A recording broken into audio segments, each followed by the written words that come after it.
Shoot! Present! Arms!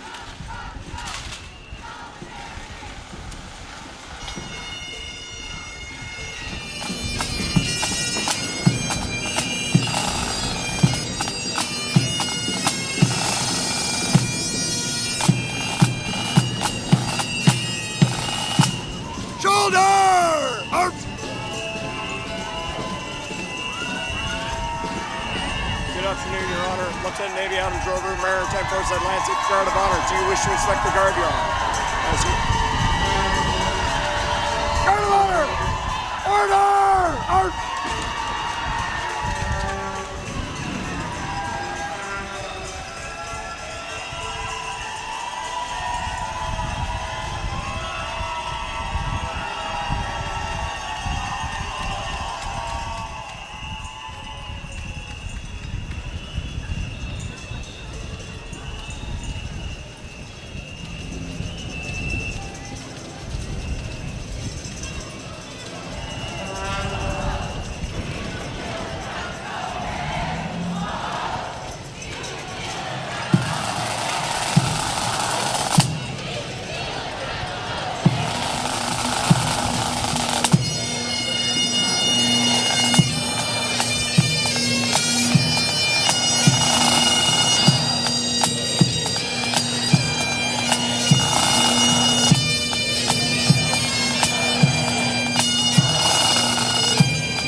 Shoulder!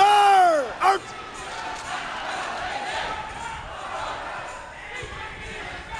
Guard of honor! Royal salute! Reset! Out!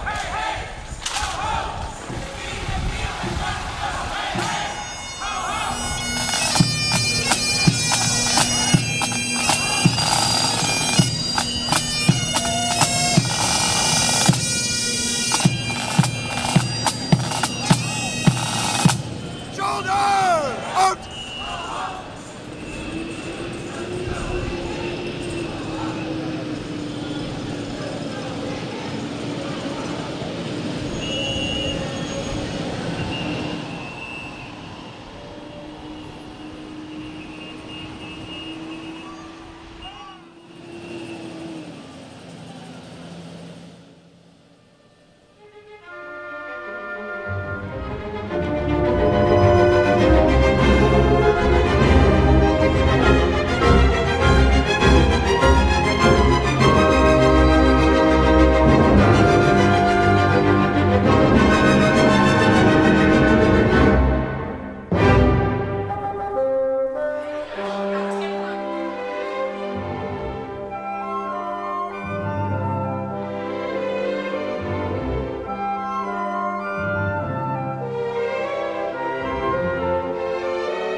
It is the honor, it is the wish of His Honor, the Lieutenant Governor, that the ladies and gentlemen be seated.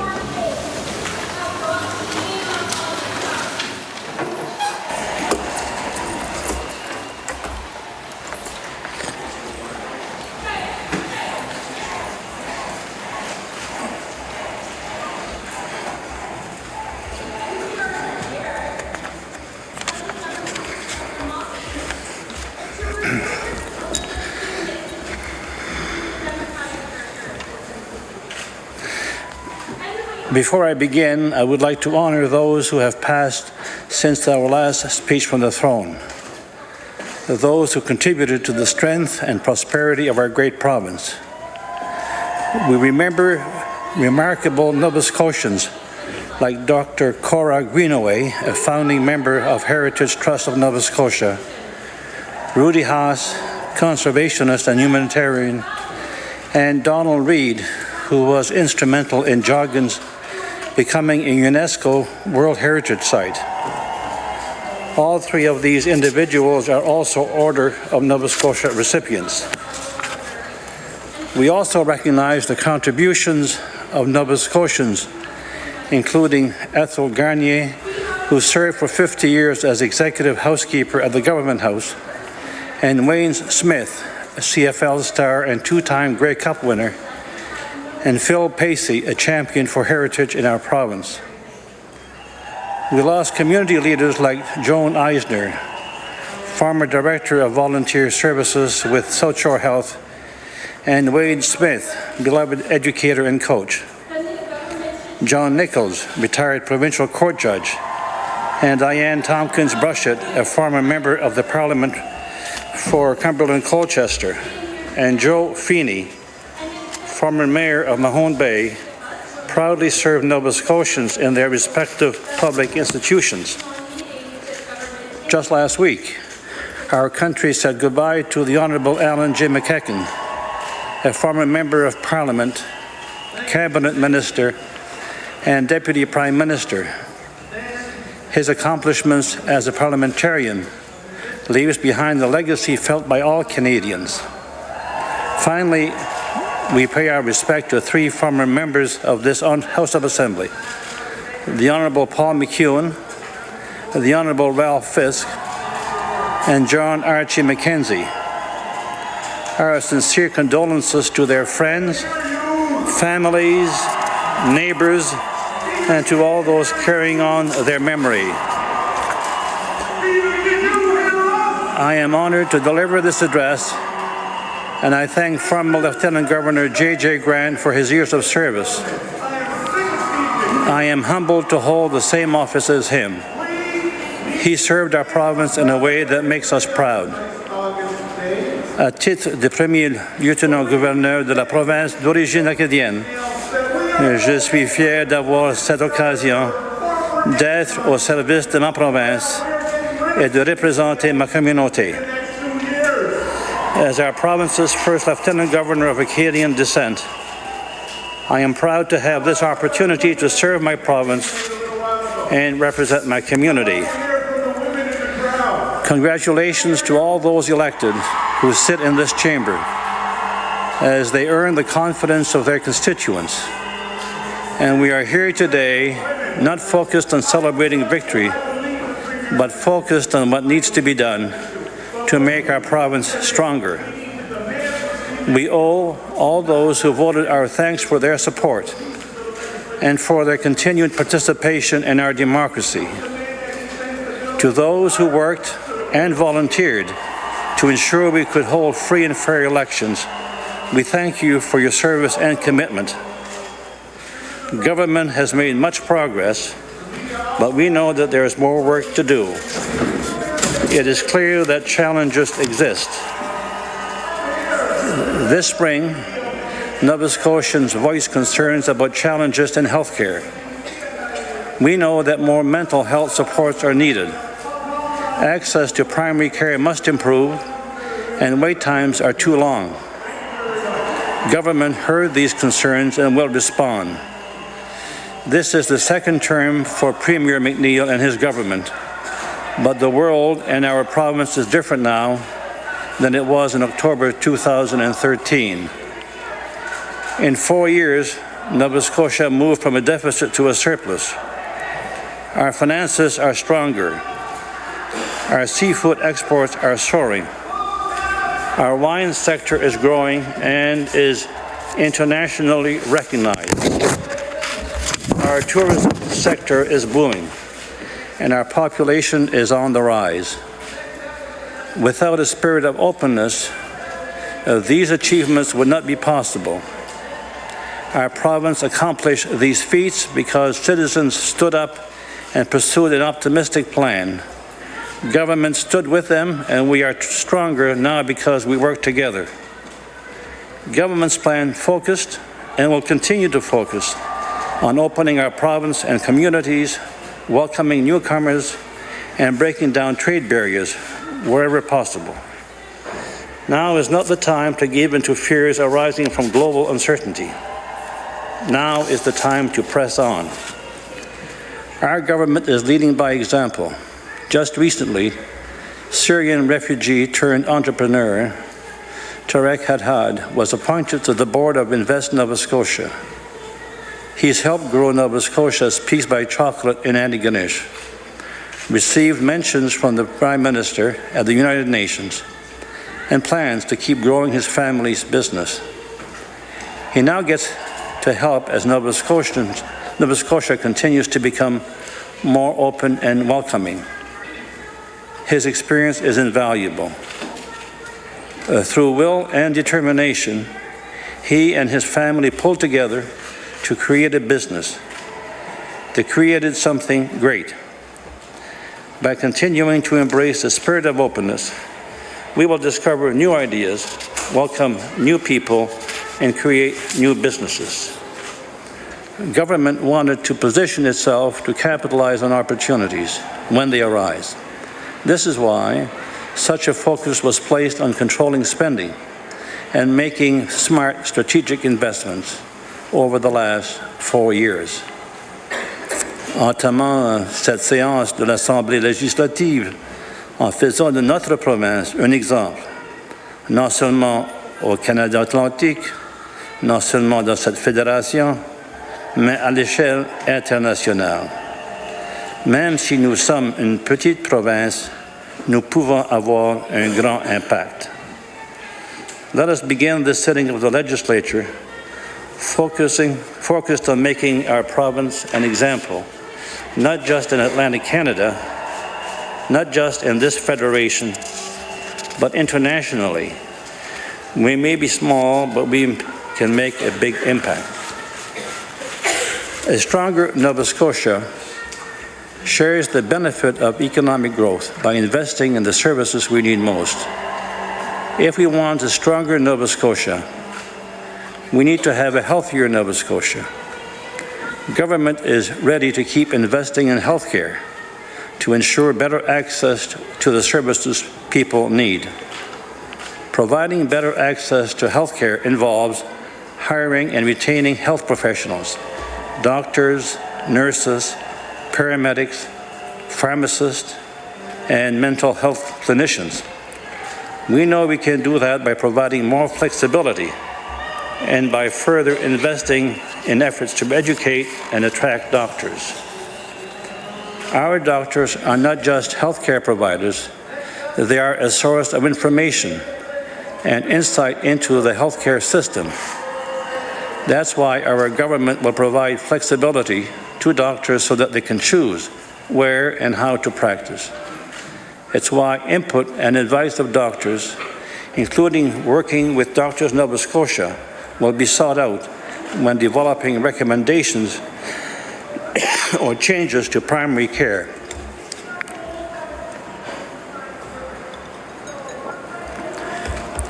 Further funding will be provided to attract and educate new doctors by adding more spaces to the family residency program, adding more space for internationally trained doctors, and providing more tuition relief to doctors who want to practice here.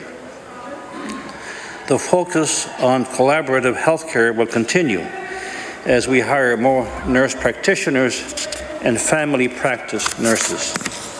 These nurses will further improve Nova Scotians' ability to access healthcare services where and when they need it. We are also supporting the recruitment of young doctors because they have told us this is the type of team they want to be a part of. Most importantly, the evidence demonstrates that this approach to providing primary health care will improve services and ultimately health of Nova Scotians. Cutting wait time for surgical procedures is also a priority.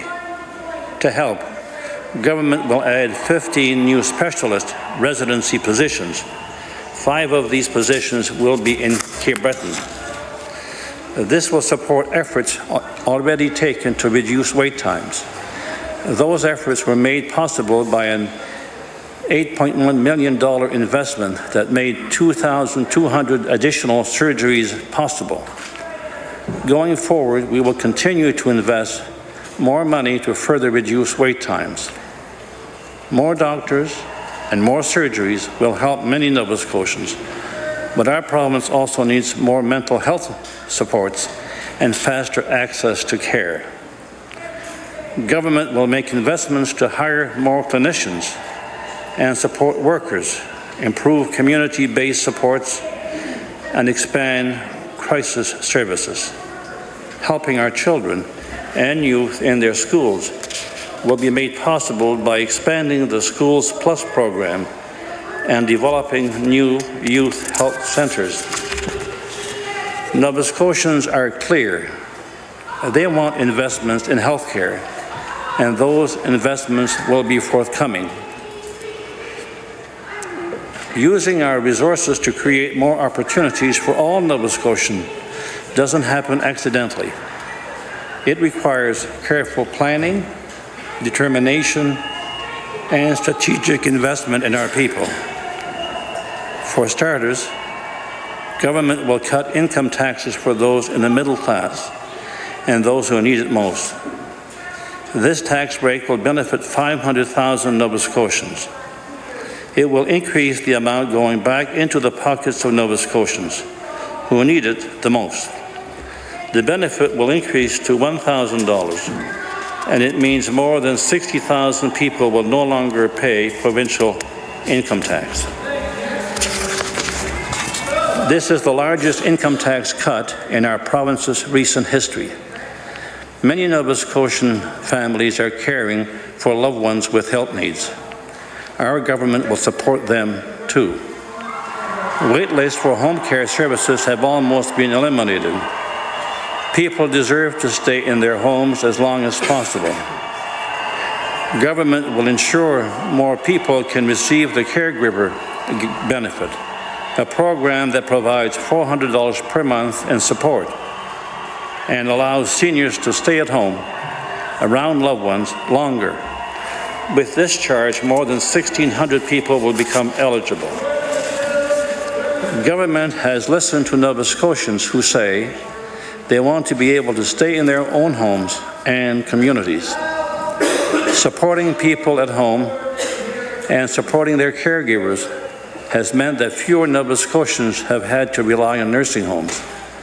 And when it is needed, access to nursing home care has improved, with more than 50% reduction in the wait list for nursing homes. This September brought a game-changing investment to the education system in our province. Government launched pre-primary site around the province. This investment is crucial because we know the early years of a child's life are critical for their development. The facts show that 4-year-olds who have access to such a program perform better in school. That is the strong start our children deserve. Not only does this program help our children, it helps families too. This program is free for families enrolled in it. That means it will save those families thousands of dollars. That saving means more support and opportunity for middle-class Nova Scotians. Our government has always believed that a strong education is the foundation for a stronger Nova Scotia.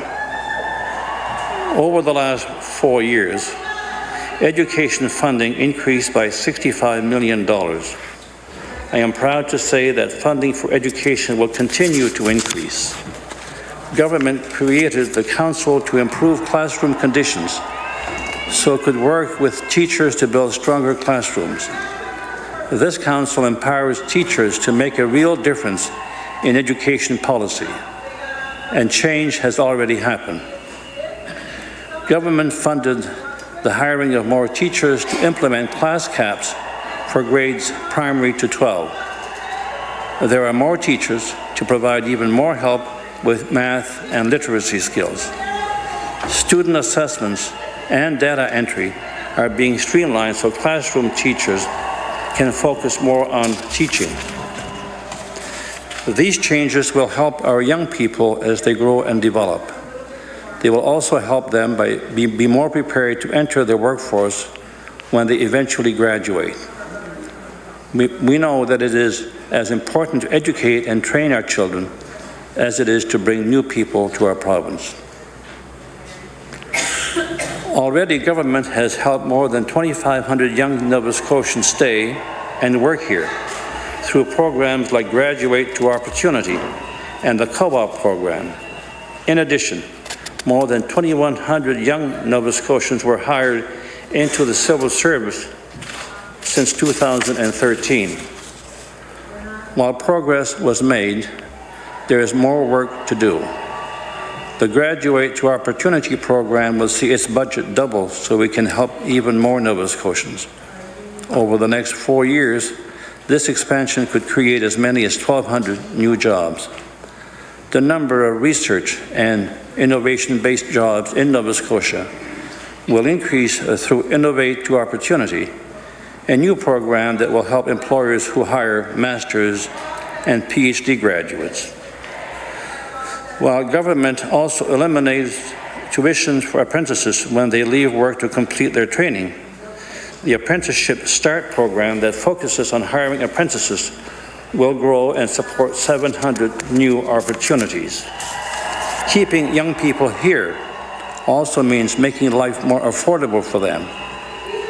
Government is taking steps that collectively will mean, along with other changes to student assistance, university students can receive over $40,000 in non-repayment support over 5 years.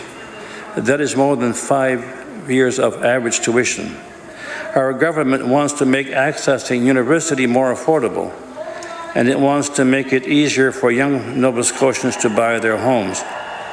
To do this, household earnings up to $75,000 per year are eligible for a down payment assistance program. With more jobs, less debt, and a down payment, more young Nova Scotians will be living and staying here. A stronger Nova Scotia is only possible when we help those who need it most. A more inclusive and accessible Nova Scotia. A Nova Scotia that provides more support to at-risk women and works to bring an end to the cycle of poverty that holds so many Nova Scotians down. Around 1 in 5 Nova Scotians identifies as having a disability. Our government wants to create a more inclusive and accessible Nova Scotia. The first step was to work with community leaders to create and pass the province's first ever Accessibility Act.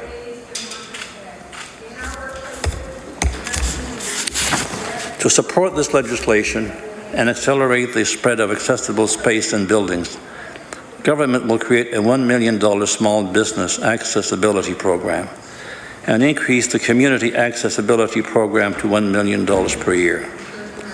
Becoming more inclusive and accessible will also help families caring for people with disabilities. Government will create a respite care program, expand the independent living program, and improve the existing independent living support program. These changes will help families, help people with disabilities gain more independence, and create stronger communities. While working to make our province more inclusive and accessible, Government will take concrete steps to address violence against women. We cannot create more opportunity for everyone until people feel safe and secure in the province. A safer province will come from an annual investment of $1 million to fight sexual violence. This will fund things like prevention innovation grants and help organizations support victims and help prevent sexual violence. A safer province will also come from an action plan to address domestic violence. We will start by working with existing groups who help at-risk women by funding new facilities. This action plan will also lay out several programs to address domestic violence. Finally, we will add a domestic violence court in Halifax and maintain the current domestic violence court in Sydney. A safe and secure province is one that also focuses on improving economic security. That is why our government will create Advanced Nova Scotia. This plan promotes 6 actions to boost the income of low and middle income Nova Scotians. In addition to the income tax cut previously mentioned, government will take steps to increase support and make it easier for people to get back to work. Together, these efforts will give more Nova Scotians a chance to build a better life for themselves and their families. The Canadian Centre for Policy Alternative proposed introducing a standard household rate for income assistance clients. We will do that and increase rates for all types of households. Our government will make it easier for people to transition off income assistance and back into the workforce. This will be accomplished by creating a work incentive to allow clients to earn more without seeing a reduction in their payments. This does away with an old, antiquated system that actually made it hard to get off income assistance by putting up barriers to people who wanted to re-enter the workforce. A 4-year blueprint to end poverty will be funded, and $20 million will help form partnerships between the province, other levels of government, and nonprofits. It will focus on working with community groups that have new ideas, focus on employment and skills development, and find ways to tackle barriers that prevent people from improving their standard of living. In addition to these steps, more maintenance enforcement workers will be hired to collect the millions owed to children. Government will work to ensure no one can hide behind provincial borders. This sends a clear signal that parents are expected to meet their financial obligation to their children. Because of our government's changes, the Heating Assistance Rebate Program will help 5,000 more Nova Scotians with the cost of energy. This means we can now help more than 42,000 people across the province. These steps are the culmination of once-in-a-generation effort to transform our system that helps those who need it most. It is going to produce real results that will make meaningful changes in the lives of thousands.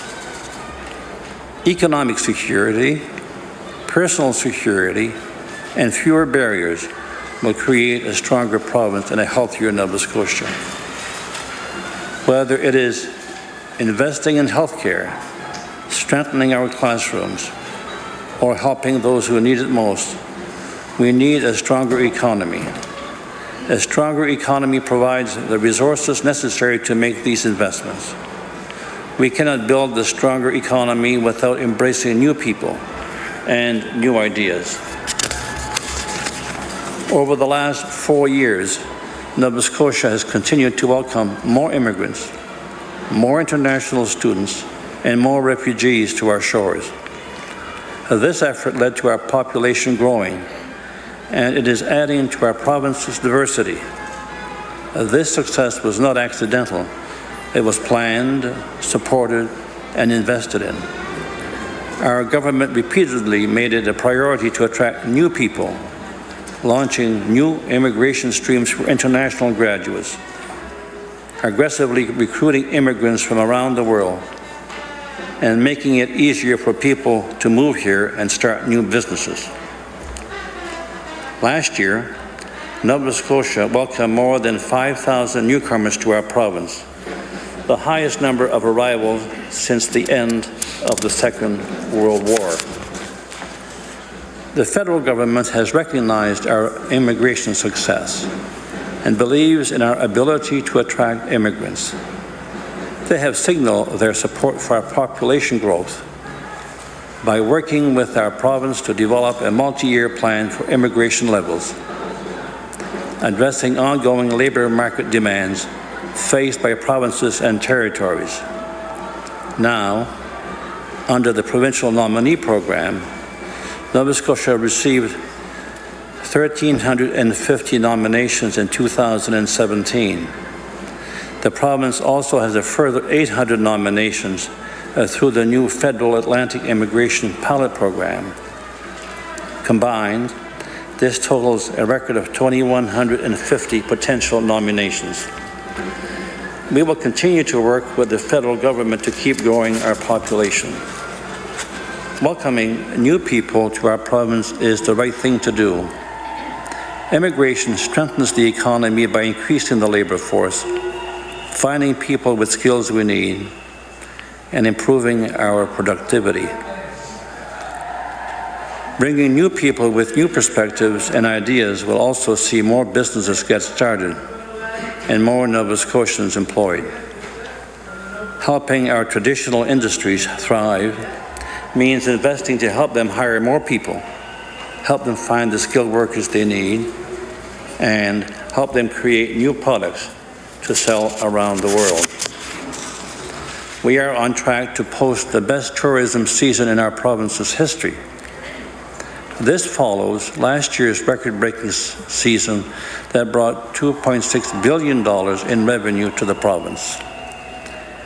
Government created Tourism Nova Scotia and put the leadership of the organization in the hands of people with business experience.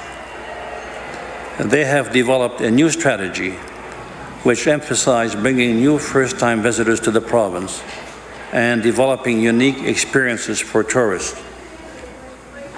Our success is possible because we are working with businesses to take risk and try new things.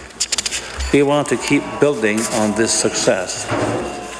That's why government will create a $2 million annual fund, partnering with the federal government and the tourism sector to invest in some of our iconic tourism sites that attract first-time visitors. Our fisheries sector is booming. Seafood exports nearly double to $1.8 billion annually. We want to keep finding ways for the fisheries and aquaculture sector to keep growing so that we can meet international demand. That is why we will continue with our aquaculture development program. This will fund important research to help the industry improve productivity, support strong regulations, and ensure the public is engaged while we responsibly develop this sector. Our Building Tomorrow Fund will invest $3 million per year to build on the success of the Honeycrisp Orchard Renewal Program. This fund will help farmers and fishers create new products and capitalize on new ideas to ensure their businesses are around for generations. This is just one more way to focus on helping to bring new ideas to our traditional industries. The Building Tomorrow Fund will help our agricultural sector, and so will the Wine Development Program. The investments supported by this important program will help Nova Scotian producers double grape production by 2020. While we work with our businesses to increase grape production, government will also direct the Department of Finance and Treasury Board to adopt policies that encourage further growth in our local wine, distilling, and craft beer industries. These changes will ensure better marketing and promotion of our made in Nova Scotia products. We know Nova Scotians have a taste for locally made products. For proof, we only need to look at the most recent NSLC annual sales results.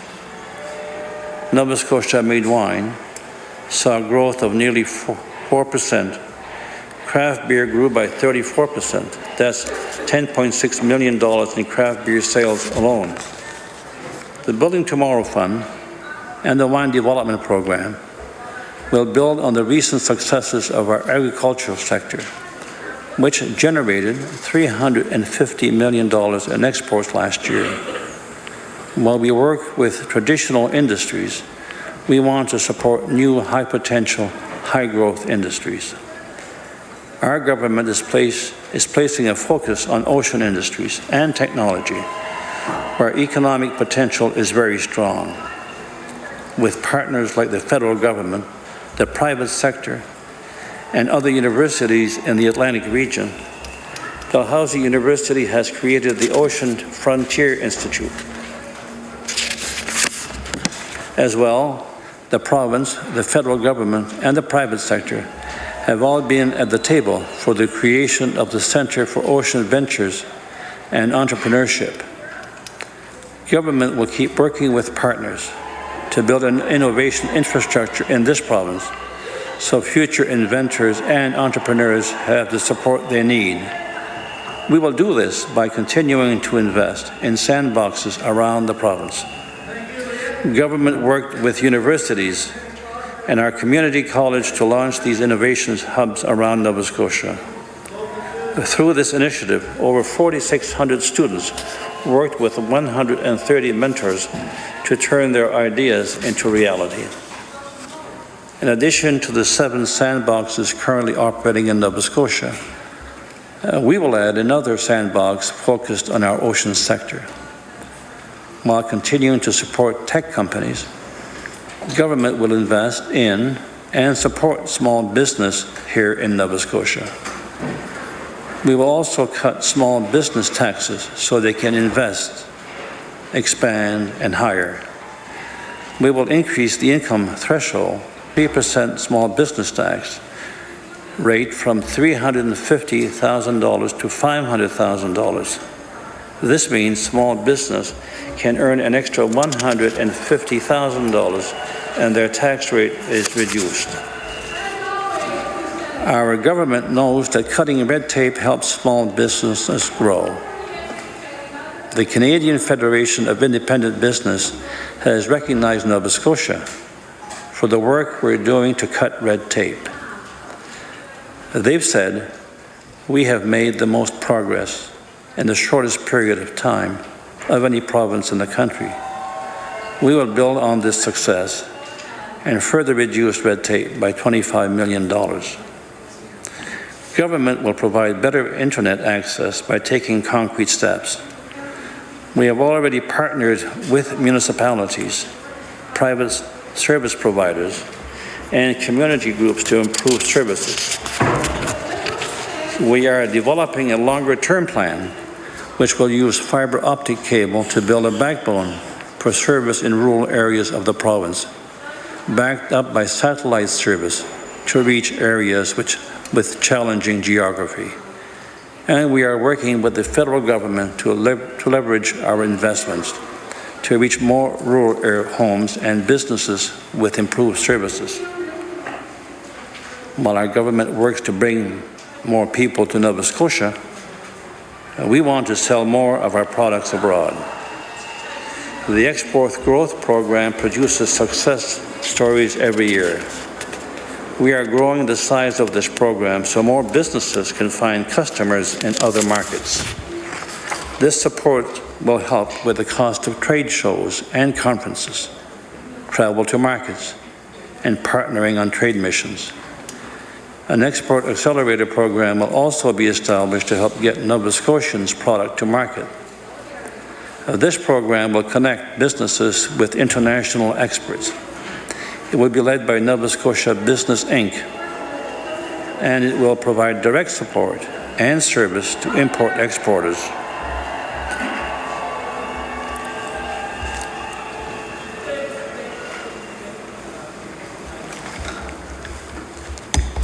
Our resources are in demand around the world.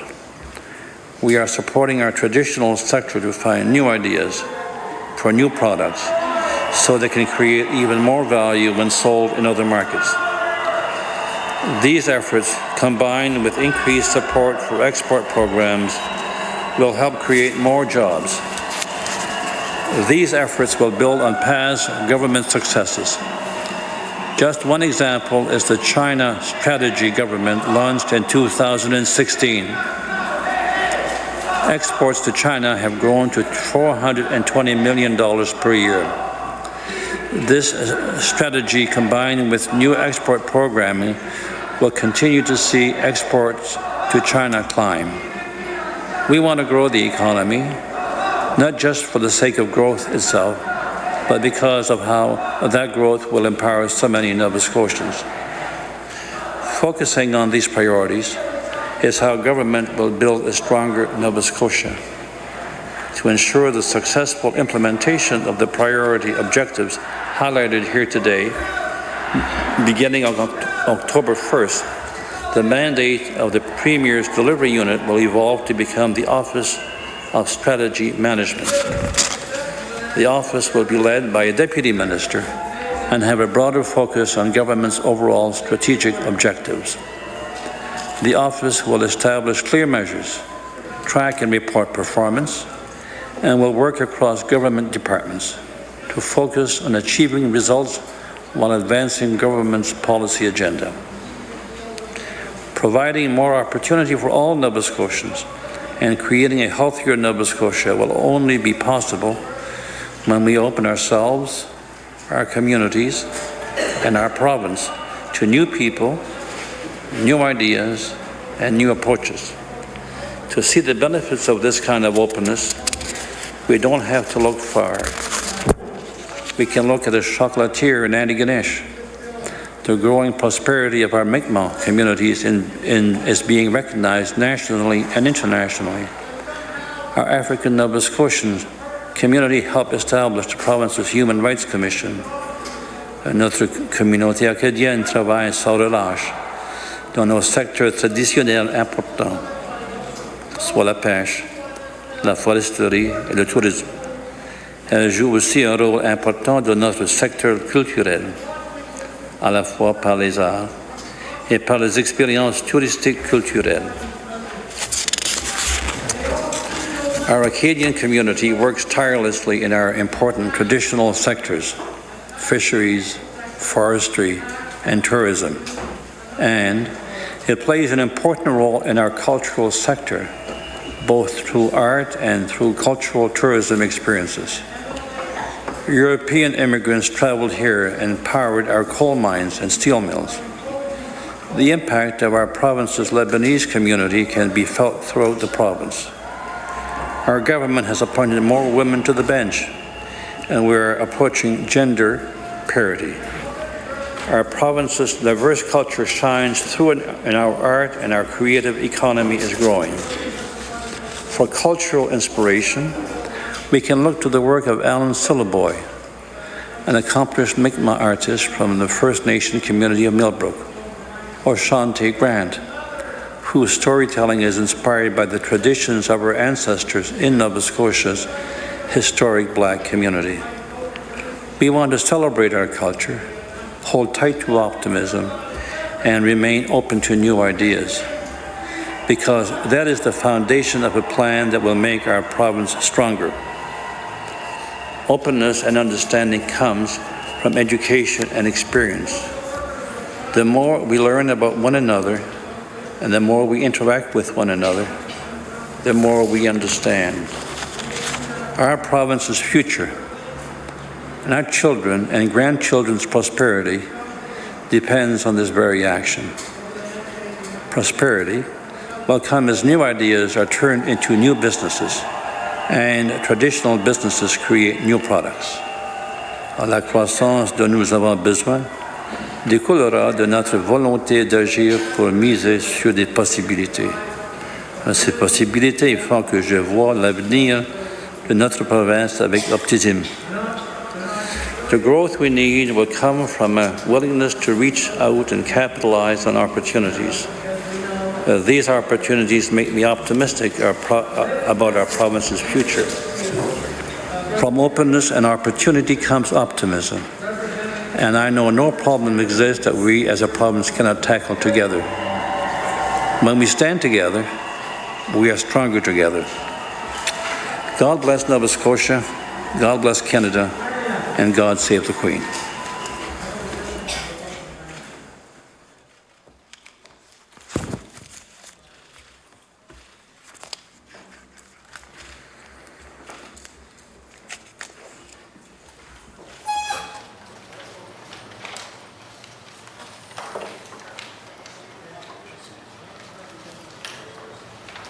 Please rise.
seated.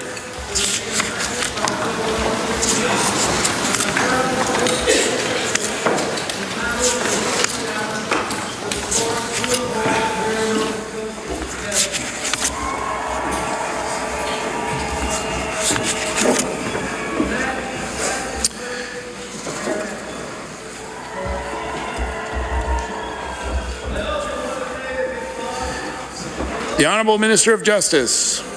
Thank you, Mr. Speaker. Mr. Speaker, I beg leave to introduce a bill entitled An Act Respecting the Oaths of Office.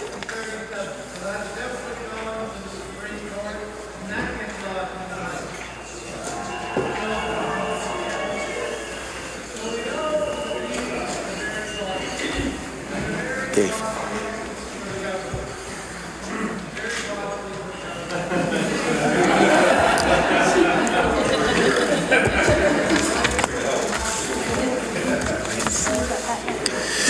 The Honourable Minister of Justice begs leave to introduce a bill entitled An Act Respecting Oaths of Offices. An act respecting oaths of office. Ordered that the bill be read a second time on a future day. His Honour the Lieutenant Governor is pleased to make a speech to the members met in General Assembly, of which speech, for greater accuracy, I have obtained a copy of which the Chief Clerk will now read in its entirety. I am honored to deliver this address, and I thank former Lieutenant Governor J.J. Grant for his years of service. The I Honourable am Premier. humbled to hold the same office. Thank you, Mr. Premier. I move that the speech be taken as read. I am sure over the ensuing days we will get all kinds of commentary on the accuracy of that speech. Thank you, Mr. Speaker. The motion is that the speech be taken as read. Would all those in favour of the motion please say aye. Aye. Contrary-minded, nay. Motion is carried. The Honourable Member for Lunenburg. Thank you. Thank you, Mr. Speaker. Mr. Speaker, it is an honour to rise today to move the address in reply to the speech from the throne as read by His Honour, the Honourable Arthur J. LeBlanc. Here it is, opening day of the 63rd General Assembly, and here I stand before you and my colleagues to move the speech from the throne.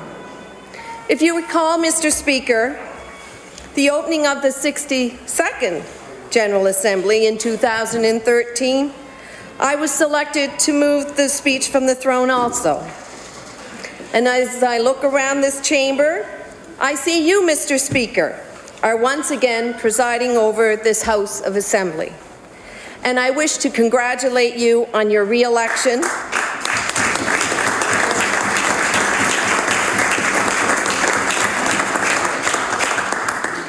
And I know you will continue to maintain order and lead us through a productive session. Then I look to my front and I find the same Premier as in 2013.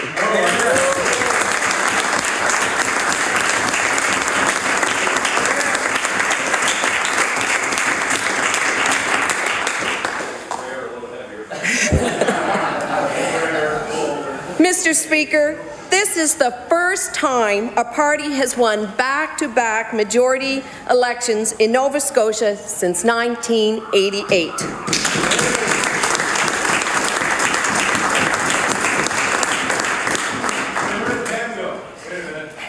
That is 29 years, Mr. Speaker. So I wish to congratulate the Premier on another re-election and a successful campaign. And I'd like to take a moment to acknowledge the hard work and commitment of the 2013 MLAs who are not here with us today. They provided me with great friendship and guidance over the past 4 years. And I welcome my new colleagues, my member from Chester St. Margaret's and my member from Clayton Park West.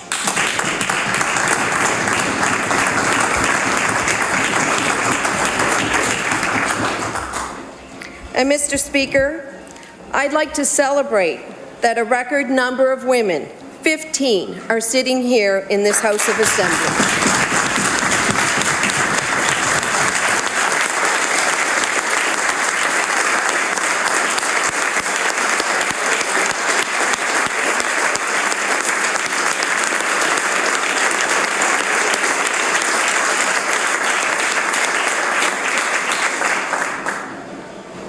Mr. Speaker, it is indeed a privilege to stand here again in this historic House. And I must say, I was thrilled to have been re-elected to represent the constituency of Lunenburg. I did not get back here on my own. I had an incredible campaign team, engaged volunteers, a keen constituency association, generous donors, and an amazing supportive family. Mr. Speaker, it's bittersweet to hear the names of two members of my campaign team remembered during the throne speech.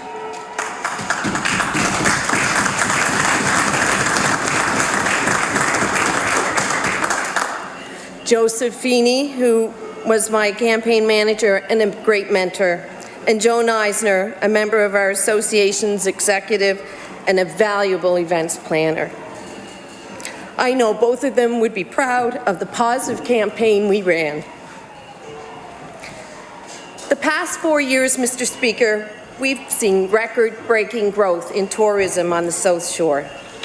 Mr. Speaker, this can be attributed to the reinstatement of the Nova Scotia to Maine Ferry and Blue Nose 2.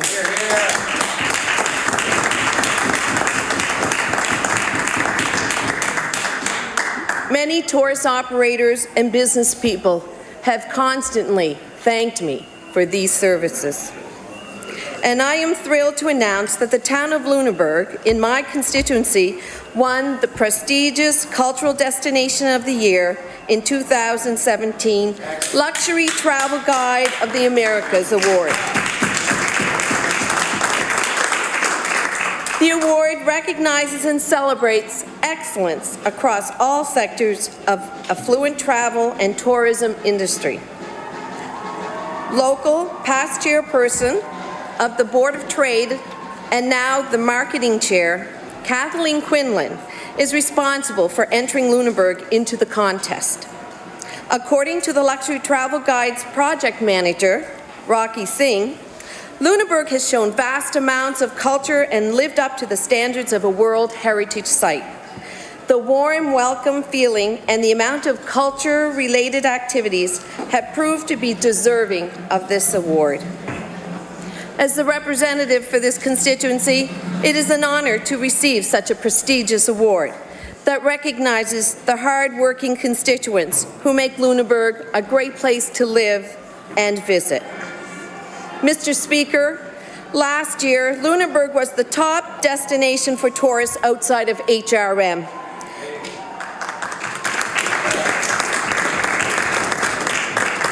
This year, Rendezvous Tall Ships 2017 and the Folk Harbor Festival attracted thousands to Lunenburg in just one weekend.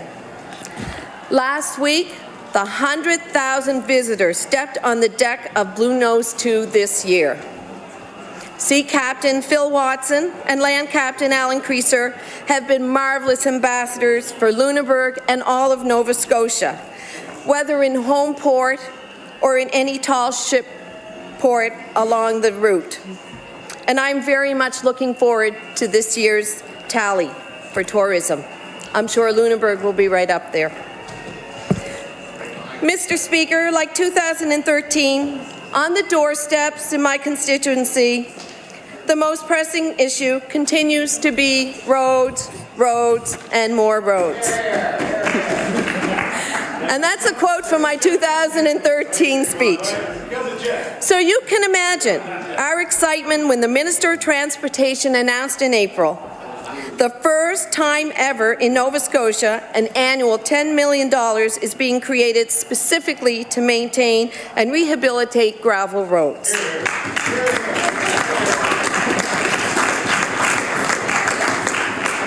And it gets better, Mr. Speaker. And it gets better, Mr. Speaker. $2.9 million of the funding will be shared among the ridings in the Western District. And also, there will be more to come. Finally, the government is listening, and constituents have told me that their roads have not had upgrading for 30 and 40 years. This is great news for my community.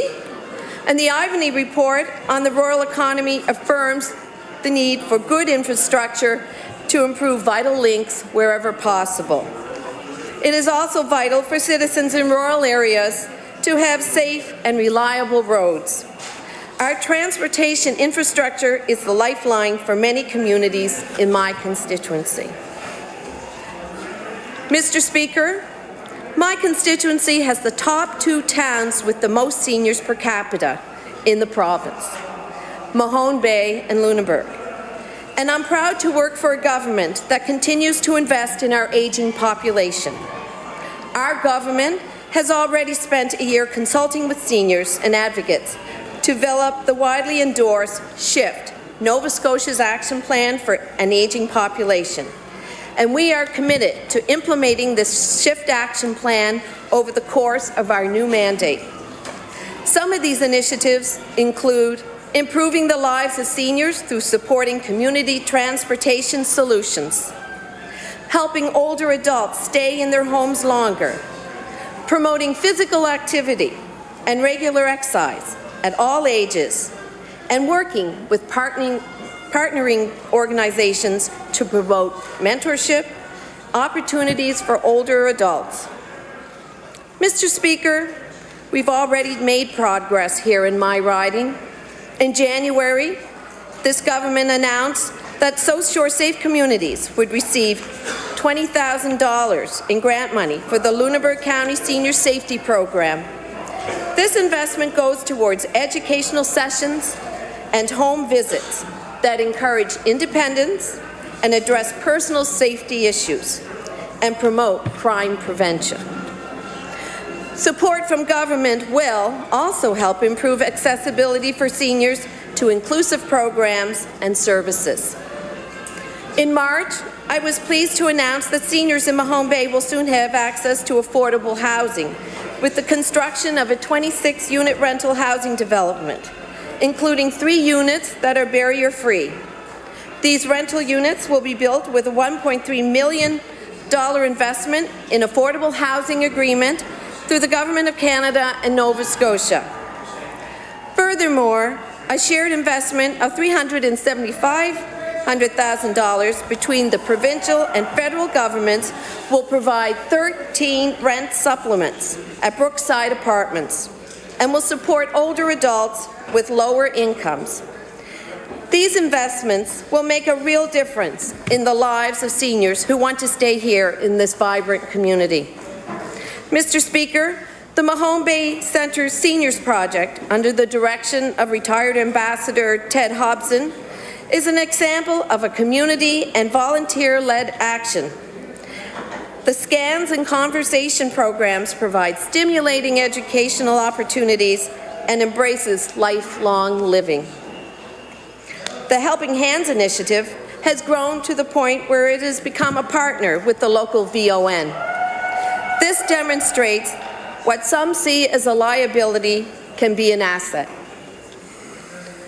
Last weekend, Events Lunenburg County hosted more than 800 seniors from across the province who took part in the Nova Scotia 55+ Games, including our Minister of Seniors, who surprised participants by running the 5K last Thursday afternoon.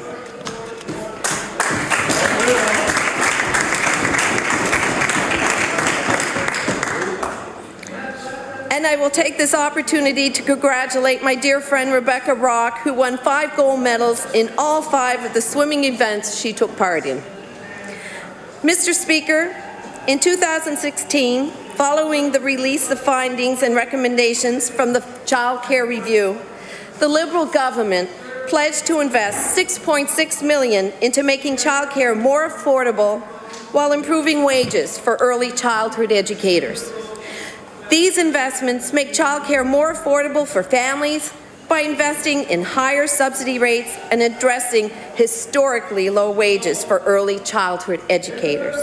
I recall the minister of the time was appalled to know that early childhood educators, some with 4-year degrees, were earning a median hourly wage of $12.84. Now, centres that receive provincial grant funding are required to pay early early childhood educators a wage rating ranging from $15 to $19, depending on the level of their training.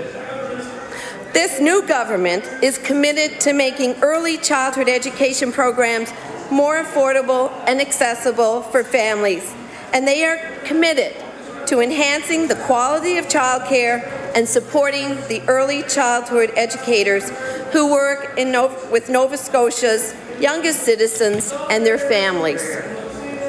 Mr. Speaker, a pre-primary program will start this month in Nova Scotia. It is open to all children who are at least 4 years of age.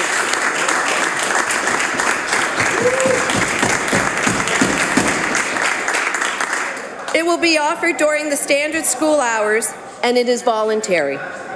As an early childhood educator, I am encouraged that this program will be implemented by highly qualified early childhood educators who will be delivering a world-class early learning curriculum framework. This curriculum recognizes that children learn best through play, and it helps educators create responsive learning environments for children.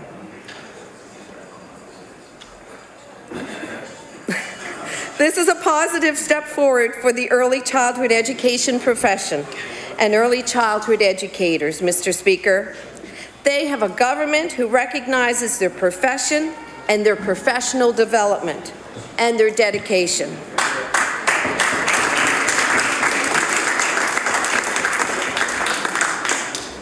I must say, Mr. Speaker, early childhood educators have been working diligently for more than 30 years to be recognized for their work and qualifications. This program is a positive step forward for early childhood education professionals. Their time has come. Ensuring that Nova Scotia's children have the opportunity to get a good educational start, that they need and deserve, demonstrates the values of this government. Mr. Speaker, on December 6, 1917, at 9:04 a.m., a young Clarence Barnhill, who was clerking in the treasury of His Majesty's dockyard, stood at the corner of Barrington and North Streets, having just been evacuated through the North Gate, and watched the doors close of an overflowing tram car and start off towards South Barrington. The next thing he remembers was falling to the ground and covering his head. The world's largest man-made explosion prior to the development of nuclear weapons had just taken place. When he finally pulled himself together and to his feet, he discovered the entire tram car was destroyed and there were no survivors. Mr. Speaker, Clarence Barnhill was my grandfather. It took hours, but he managed to make his way to his family home on Lucknow Street, where he was met by his mother. And she told him that his father had just risen from the dinner table, having finished his breakfast, and was walking out of the dining room when the explosion took place and every window in that room was destroyed. He would have been blind had he not moved just moments earlier. He was off helping to see what he could do for others during this terrible tragedy. My family was fortunate. There were no lives lost, and there were no life-threatening injuries. And I remember my Uncle Charles Birchall showing us the scars from the glass that was embedded in his head as he sat at the family piano the morning of the explosion. And to this day, my family cherishes that old piano, pelted with glass. They've never refinished the scars on the piano, and it has been the focus of many family gatherings. His father, Charles Joost Birchall, would go on to lead the inquiry on behalf of the Belgian government. My Uncle Robert's father, Arthur Barnstead, a long-time serving high-level public servant, was appointed by Alderman R.B. Caldwell to be the coroner and later take over as the mortuary chair. He used the same technique for identifying bodies as did his father, Dr. John Barnstead. that he developed when he was tasked to head the mortuary committee for the victims of the SS Titanic. That disaster had taken place 5 years earlier. And though these events have taken place in Halifax, Lunenburg County has its own involvement in commemorating the Halifax explosion. In 1918, the City of Halifax sent a Christmas tree to the City of Boston to thank them for their aid. In 1970, the Lunenburg County Christmas Tree Growers Association, who is celebrating their 50th anniversary this month and are the founders of the Smart Tree Co-op, began an annual tradition of sending a Christmas tree to Boston. In recent years, the province has taken over the initiative and it has expanded to selecting trees from all over Nova Scotia. And Mr. Speaker, I hope that you and other members of this House will attend the send-off celebrations for this tree to Boston in the Grand Parade in November to commemorate the centennial. Mr. Speaker, there is a fabulous display at the Maritime Museum by fabric artist Laurie Swim of Lunenburg. This incredible exhibit is a must to see, and I have had the privilege of watching Laurie as she worked on this quilt. She has named it Hope and Survival, and it has been a long, long project, which has expanded into a children's book and a school curriculum. And it is exciting to know that the Department of Education and Early Childhood has purchased a grade 4 level copies, 2,200 to be exact, for all grade 4 students, and also 530 copies for libraries throughout the province. Mr. Speaker, I encourage you and all members of this House to take time to visit the Maritime Museum of Atlantic and view this moving exhibit. And that's not all, Mr. Speaker. On December the 6th at 8 p.m. at St. Matthew's United Church on Barrington Street, the world premiere of Lunenburg composer Mary Knickel's choral piece entitled Halifax Explosion will be performed with over 100 voices, including a youth choir, sopranos, altos, tenors, and basses. The Halifax Explosion is a 15-minute choral piece in 5 movements. The first movement opens to a busy Halifax harbor, and as the piece continues, each movement is a different part of the story, as is the events around and after the explosion are revealed.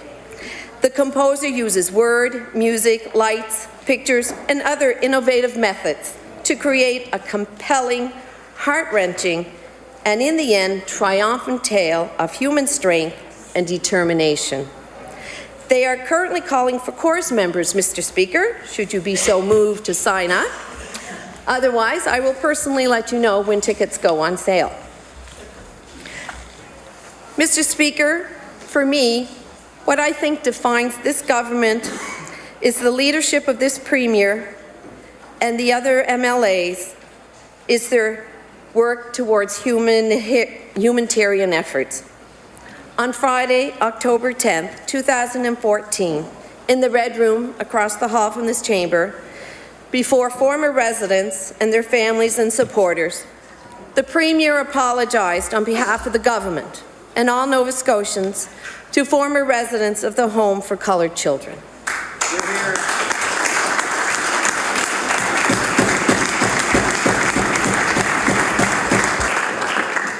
To quote the Premier, "It is one of the greatest tragedies in our province's history that your cries for help were greeted with silence for so long. Some of you have said you felt invisible. You are invisible no longer. We hear your voices and we grieve for your pain. We are sorry." Those of us who were present that day will never forget those words. Tony Smith, who accepted the apology on behalf of former residents and the group Voices, said he is glad things are no longer confrontational with government.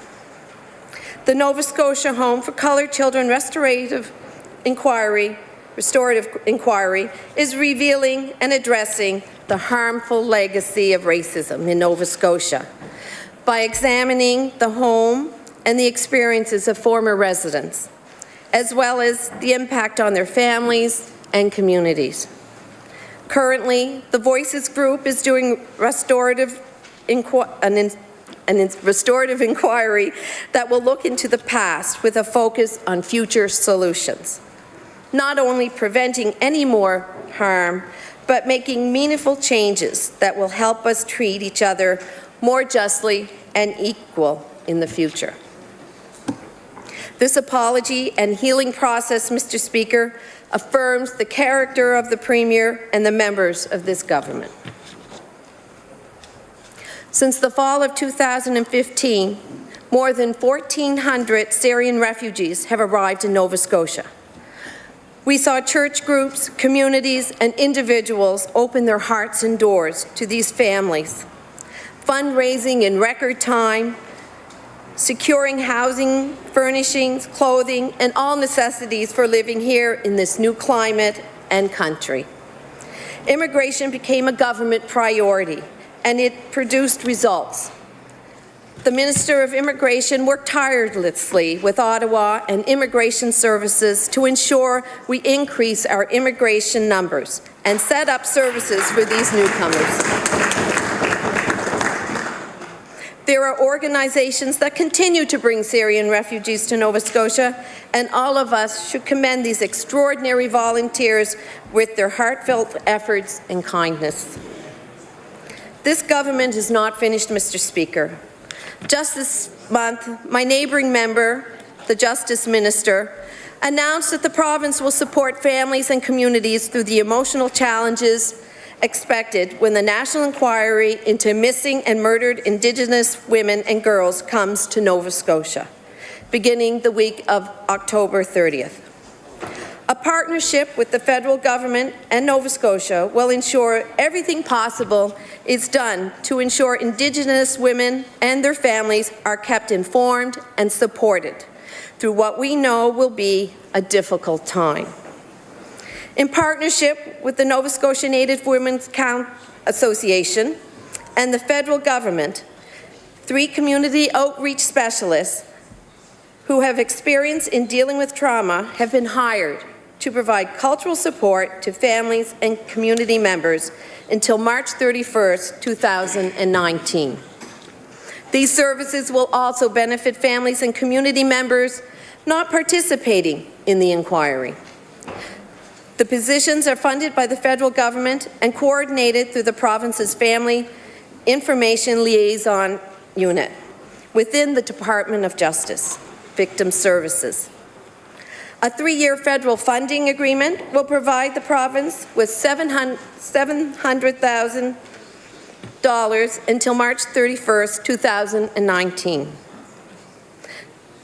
This investment will help provide community and cultural supports such as smudging, prayers, and sweat lodges. Mr. Speaker, other jurisdictions are watching Nova Scotia.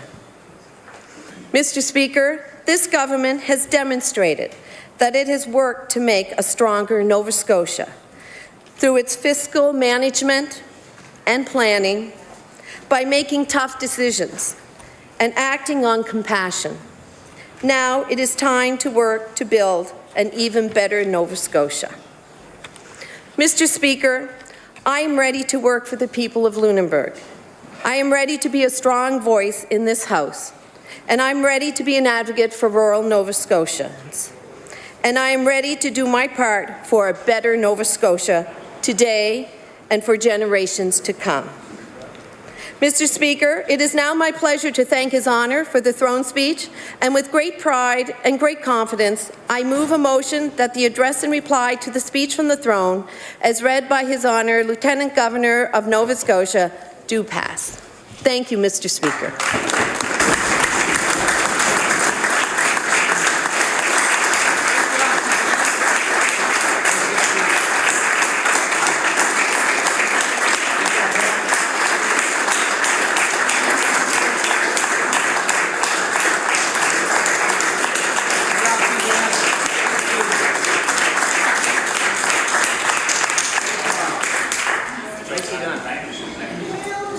The honourable member for Clare Digby. Thank you, Mr. Speaker.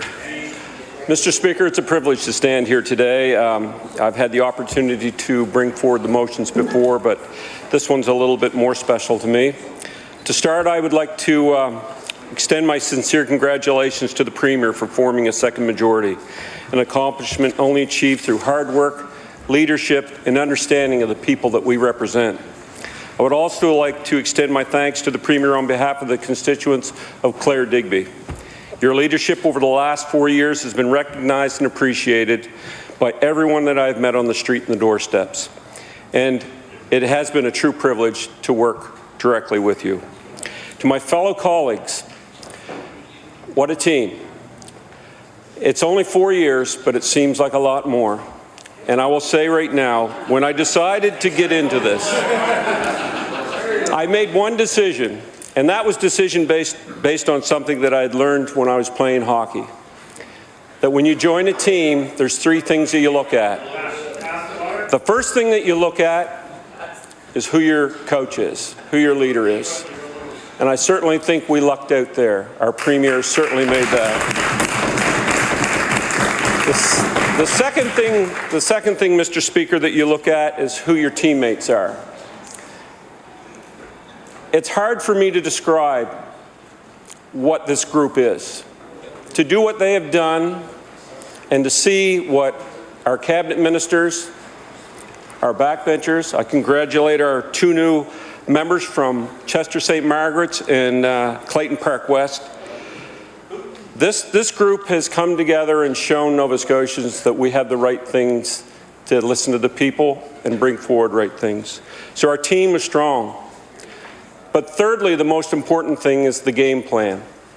And I think we have shown Nova Scotians, especially here today, again in our throne speech, that we're listening and that we are going to bring forward, Mr. Speaker, what the people of this province have asked us to do.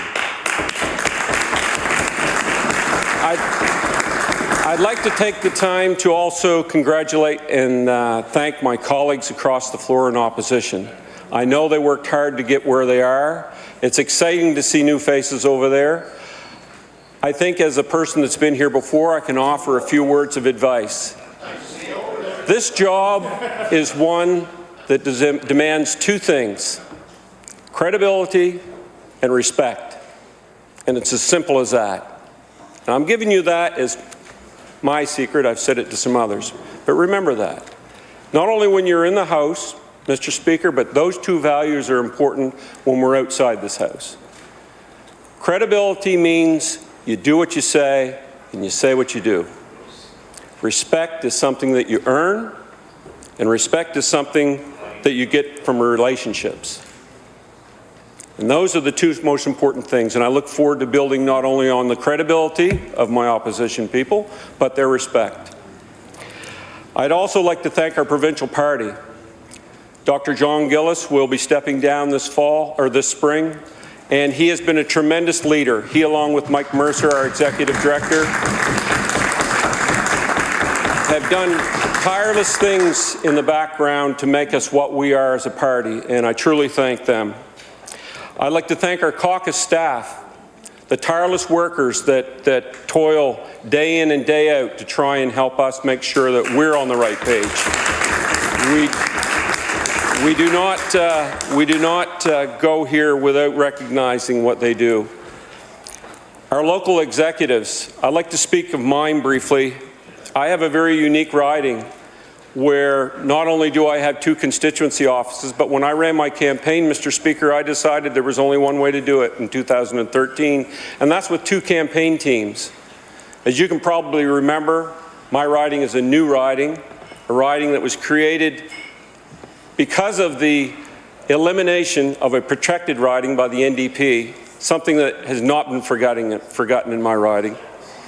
And the uniqueness of having the representation, having to represent a cultural community as diverse and as important as the Acadian community added another feature, and I cannot say how proud I am of my executive that steps up. We have 2 executives actually that when we run our campaigns in our offices, and it's important to recognize that as we move forward with our new review of the boundaries in this province. My two CAs, how could any of us stand here and not recognize our two CAs? Or not everybody has two, but our CAs. Again, that unique opportunity that I have to have two people that, let's not kid ourselves, they are in a lot of cases the people that get us reelected. And I cannot say enough and thank them enough for the work that they do, the professionalism that they bring every time somebody walks through our door, Mr. Speaker. And I don't know what I'd do without them, so I truly do thank them. But let's also take this time. It's been one of the most challenging things, I think. I've been married for 42 years now. I probably got the number wrong. And the strain that this job puts on a person at home, your spouse, your partner, your family, is hard to explain to a lot of people. It's hard to explain how sometimes you come home after been talking from 7 in the morning at the coffee shop to 6 meetings and then a public forum, and you walk in the house and you really just don't want to say a few words to explain that to your spouse that would really like to talk to you. That understanding of that, sometimes you're a little grumpy and you shouldn't be. That understanding of that, sometimes your children are brought into conversations in the grocery store that they would rather not be in. But that understanding of that is so important for us to recognize and thank our families for standing behind us.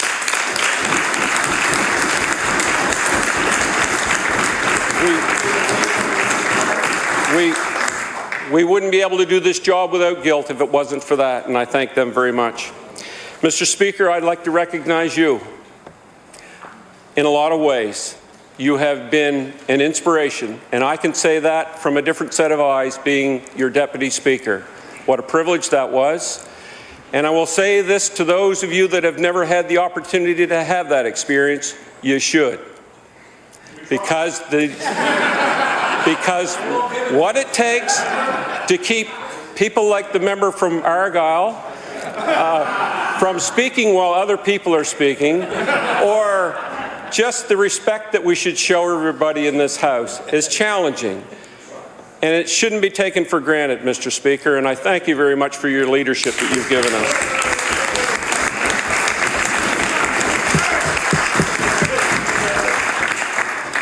My last thanks is to my riding, to the riding of Clare Digby. I am so proud to be able to represent them. We have one of the most diverse, beautiful ridings, and those of you that come down to it cannot argue. It is an area that has shown growth in spite of challenges. It's an area that's shown optimism despite all of the hard things that happen every now and then, be it in the resource sector, be it in the mink industry. I can go on. They all rise up, and they continue to. And that's what makes me so proud, is what we see in spirit and growth in our communities. And there's some important things that are going on, and I'd just like to touch on those. Our resource sector is extremely strong right now, thanks to the Minister of Agriculture and Fisheries. Our resource sector is growing exponentially in my riding, and it's all the hard work that we've seen that's been done. And it's important to mention how much the growth we've seen in our resource sector. Tourism and general contracting. The wharves are busy. Parking places are at a premium. Restaurants are full. And it's harder than ever even to find a contractor in my area. Work is happening everywhere. One of the biggest challenges that I hear from our employers is the shortage of employees. Amazing. I thank the Minister of Immigration for the work that she has done to bring numerous people into our riding, to support industries such as Riverside Lobster, to support all of those important sectors that we have that we're challenged with in growing. Tourism is booming. When I walk into a restaurant and I hear people complaining that they're too busy, we know we've got good things going on. We have seen some amazing growth. There's a lot of reasons that it's happening. The changes in our direction in tourism, the different focus that we've put, the support of the Yarmouth Ferry. All of those have shown us that southwest Nova Scotia is a destination point. Community pride is growing. I would like to dedicate a few minutes to the strength of our area, our hardworking people, and the tremendous volunteers that we have. It's difficult to fully express how vibrant they are in making our community strong. We can all agree that things have changed dramatically in the last 10, 20, and even 30 years in Clare Digby. Most remember the main celebration in the summer was our natal day, Acadian Festival. That was about it. Most common gatherings happened usually through the year were small card parties, socials, and fundraisers. Now we see not only these traditional celebrations grow, but even more the number of professionally large celebrations and open events. Chase the Ace, Grand Fondo, Tall Ships are all of only a few of the new happenings that we've seen that have joined Lobster Bash, Wharf Rat Rally, Acadian Festivals, Scallop Days, and I think you get the message. Our fire departments, ground search and rescue, and many more other community-based non-for-profits are becoming more and more active with suppers, celebrations, and fundraisers. There seems to be a very visible growth in our community activity across all the various groups and organizations. We are truly blessed with all the positive results that are evident.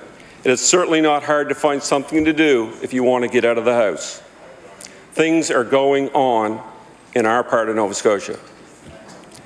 But to simply note all these positive stories is not enough.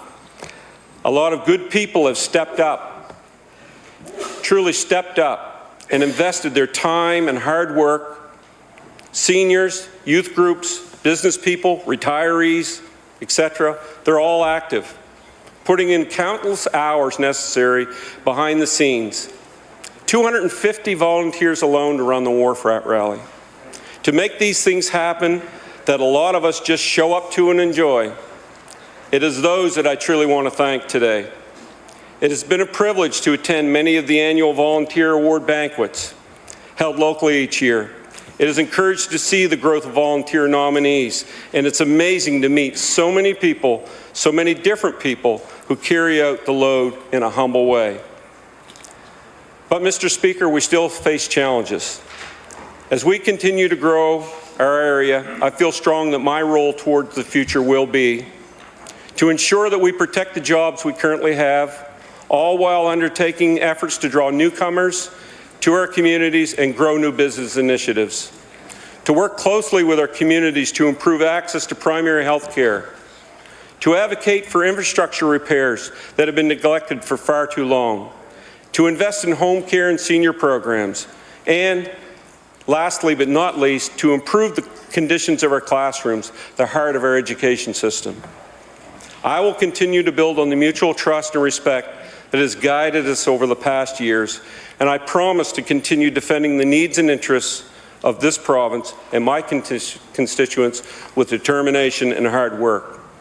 I would like to thank everyone in the Clare Digby area for their continued support, and with that, Mr. Speaker, it is my honour today to second the motion that the address and reply to the speech to the throne pass as read. Thank you, Mr. Speaker.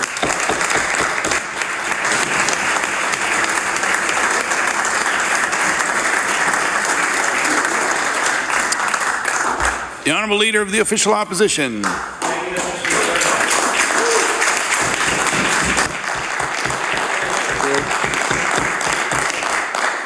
It's nice to hear that much more numerous applause on this side of the House, Mr. Speaker, since we last met. It is a great honour and privilege for me to rise in reply to the speech from the throne on behalf of the Official Opposition. And Mr. Speaker, I want you to know that we've been doing our job even as recently as today when the speech was printed and came out. Mr. Speaker, I want you to know that we went through the document in total to do a complete spelling check, and I am pleased to report to you, sir, there is no I in throne speech. Let that rumble out there. On a serious note, Mr. Speaker, I do want to thank the member for Lunenburg and the member for Clare Digby for their moving and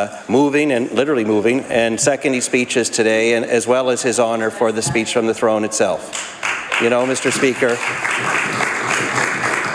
I am very aware that there are a number of new members on all sides of this House where this is their first official day.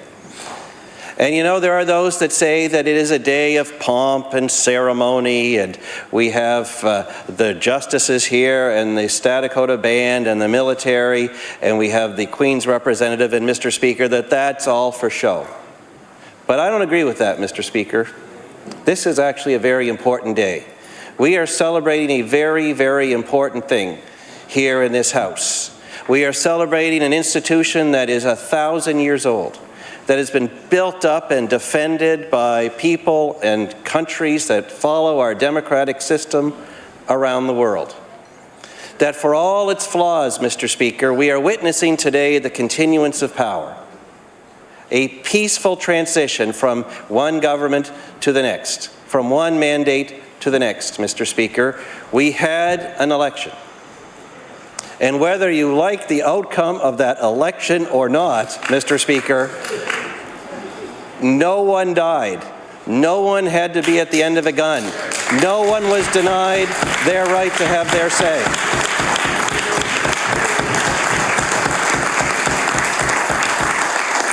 And I want to say this, Mr. Speaker, in front of the symbol of authority in this House that sits between us. Mr. Speaker, we are proudly here on this side as the loyal opposition. And I've been giving some thought to what does that mean, loyal opposition? It sounds kind of funny, Mr. Speaker.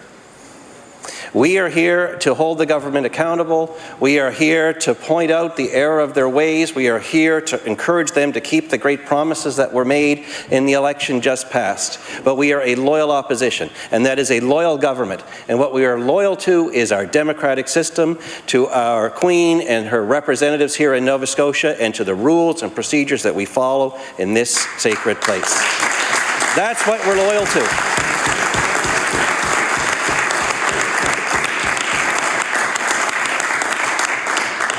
So, Mr. Speaker, it is in that spirit that I rise as the Leader of the Opposition and congratulate Premier McNeil on his re-election to a second term in government.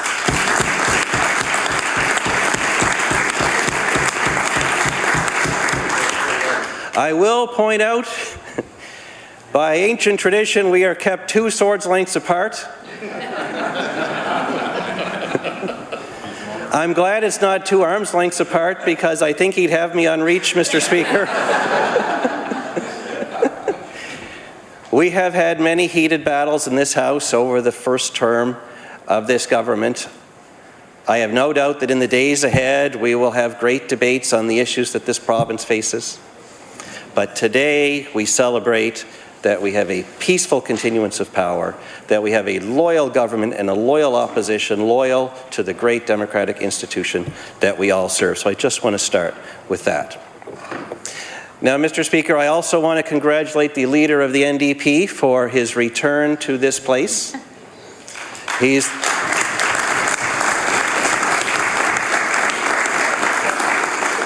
You don't often see a member who takes a unpaid leave or sabbatical and then returns.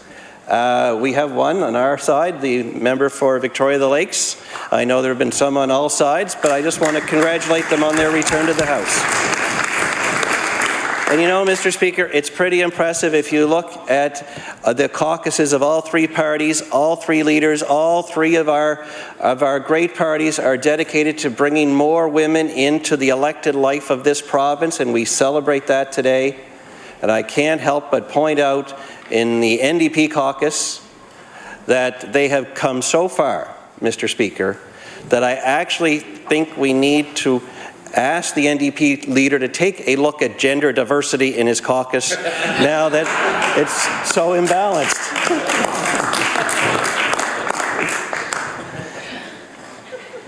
Mr. Speaker,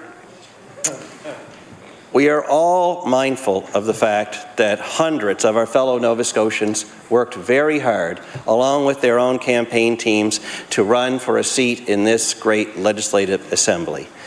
And on behalf of the opposition, and I am sure it's echoed on the government side, I want to thank every single Nova Scotian that put their name on a ballot, regardless of party, and worked very hard to serve our province in a democratic way.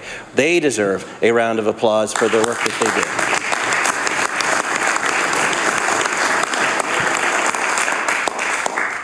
And you know, Mr. Speaker, none of us would be here without the incredible team of volunteers that sent us here.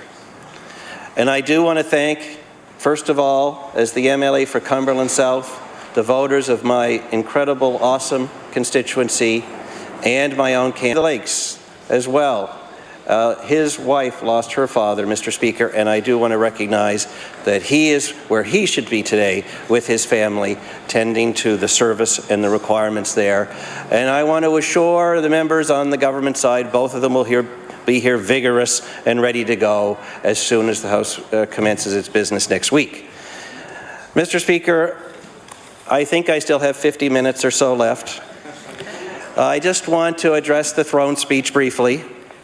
Mr. Speaker, when an election is concluded and the government comes forward with a new speech from the throne, it is quite right that the hopes for change are high among the people of the province, that the expectations are raised, that we're going to see real results, Mr. Speaker. We're going to see real action on the problems that we face. For us, Mr. Speaker, we are very focused on health care, on primary health, on family doctors for every Nova Scotian, Mr. Speaker, in every region of Nova Scotia. For us, we are very focused on mental health and getting supports to every family who has a member of their family suffering from mental illness and their caregivers to make sure that they get the help that they need. For us, Mr. Speaker, we want to see a real plan for the economy, for jobs and growth, and to get the cost of living and taxes down in this province so families can stay and prosper. And as I look at the throne speech, Mr. Speaker, I can't help but conclude that there is a great disappointment that will be felt as Nova Scotians see this speech. Yes, it has the usual lofty rhetoric, but it falls far short in actual action to make things better, Mr. Speaker. It is a document completely lacking in any vision for a brighter or more prosperous future or a more healthy future for this province. Mr. Speaker, the Premier himself has already foretold to Nova Scotians that they should lower their expectations, even on something as important as a new cyberbullying act, which we know will come to this House in this session. The Premier has told the people of Nova Scotia not to expect too much on an issue as important as protecting Nova Scotians, particularly young Nova Scotians, from the danger and peril of cyberbullying. The lowering of expectations has already started, Mr. Speaker, and that is a shame. In a province that is crying out for more doctors, Mr. Speaker, the throne speech contains the same old rehashed promises that they'll be more flexible. Well, Nova Scotians know they need more than just flexibility. They need a real recruitment plan and real investments to bring the number of doctors to this province that Nova Scotians deserve. Mr. Speaker, on the issue of mental health, the throne speech makes one mention to acknowledge it's a problem and then never speaks of it again. And that is not acceptable, Mr. Speaker, to the 1 in 5 Nova Scotia families who have a member suffering from mental illness, who want to know that they're going to get the counseling they need, who deserve to have the modern medicines that can help people live productive lives with mental illness. They deserve far more than the one little mention that this throne speech gave today, Mr. Speaker.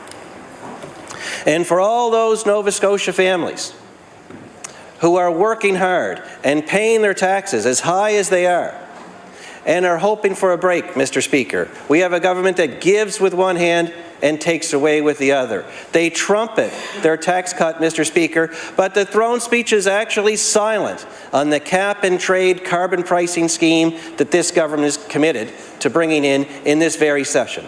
They are so ashamed of it, they won't even mention it in the throne speech, but that is going to cost Nova Scotia family budgets far more than the modest tax cut that the Premier printed in the throne speech today, Mr. Speaker.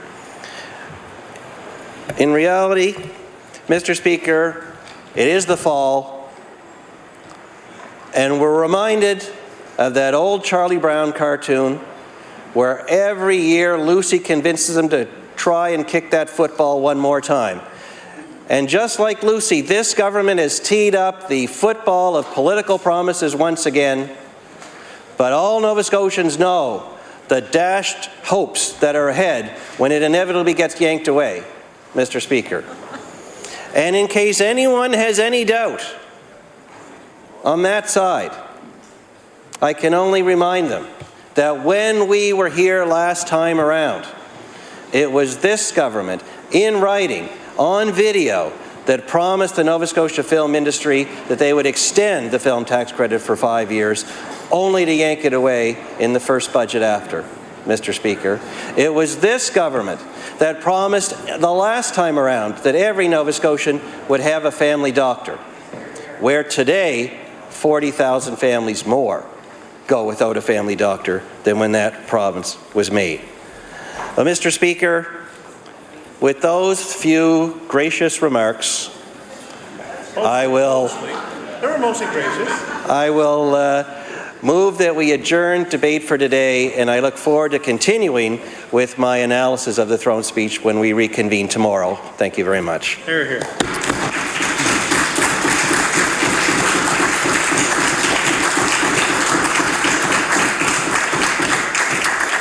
Motion is to adjourn debate. Would all those in favour of the motion please say aye. Aye. Contrary-minded, nay. Motion is carried. The Honourable Premier. Mr. Speaker, thank you. At the end of the conclusion of this session today, Mr. Speaker, I want to invite all members of the gallery and those, Mr. Speaker, that are outside to the Red Room for an afternoon celebration that you've been so gracious to put on. Thank you. The Honourable Government House Leader. Thank you, Mr. Speaker. That concludes the government business for today. The House will resume tomorrow, Friday, September 22nd, between the hours of 9 a.m. and 1 p.m. Following the daily routine, we will move to address and reply. Motion is that the House do now rise to meet tomorrow at 9 a.m. Would all those in favour of the motion please say aye. Aye. Contrary-minded, nay. The motion is carried. The House now stands adjourned until tomorrow at 9 a.m.